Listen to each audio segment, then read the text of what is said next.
Sa unang tingin pa lang, kapansin-pansin na ang taglay niyang ganda. Subalit ang hindi nakikita ng iba ay ang tunay na kwento, ang dahilan ng kanyang palaban na puso. Buntis ako. Arturo, sandali. Pagkakakwartahan mo lang pala ako. Hindi totoo yun. Mahal kita, Arturo. Na hindi niyo po pwedeng palakinin ang anak niyo dito sa kulungan. Kaya kailangan niyo siyang isurrender sa amin. Pagkalabas ng nanay dito, kukunin na rin kita. Nawawala si Teresa!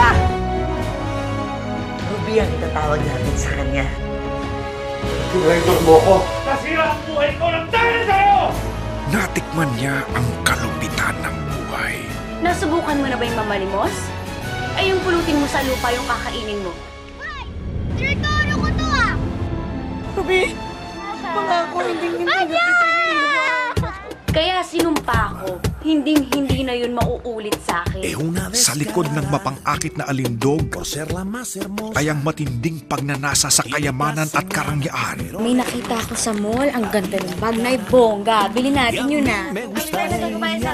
Halik pa siya isang bola lang! Paano tayo? Saan tayo titira? Saan tayo matutulog? Ayoko na dito sa lugar na to. Sukang-suka na ako. Yung laptop ko! Ano ba?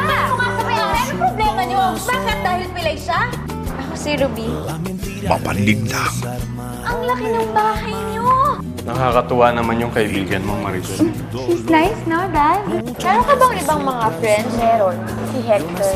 Paano naman kayo nagkakilala? Sa chat. makamandag kung umibig. Bastos kayo.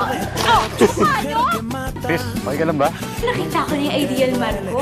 Ang gwapo-gwapo niya. Mayaman. Correct! Naghahanap po sa inyo sa labas. Sino daw? Hector daw po. Ano ginagawa niya dito? Tara na, kitain na natin. Ikaw na lang.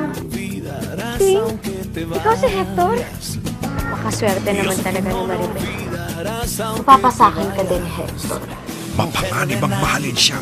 Yung akala ko hindi ka nadadating eh. Sinama ko na yung kaibigan kong doktor, si Alejandro. Nakita ko na rin ang taong maglalayo sa akin sa lugar na to. Dito ako nakatira, Ruby.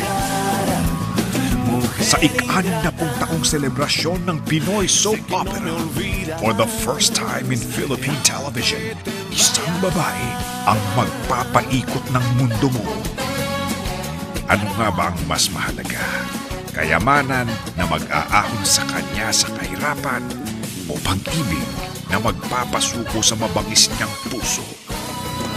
Napapaliw ka sa isang lalaki na nanliligaw sa best friend mo? Iba ka rin, Ruby, no? Manggagamit ang anak mo. Sobra na kayo, ha? Kasilvana!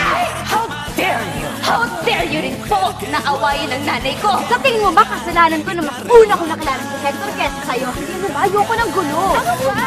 Tayo eh!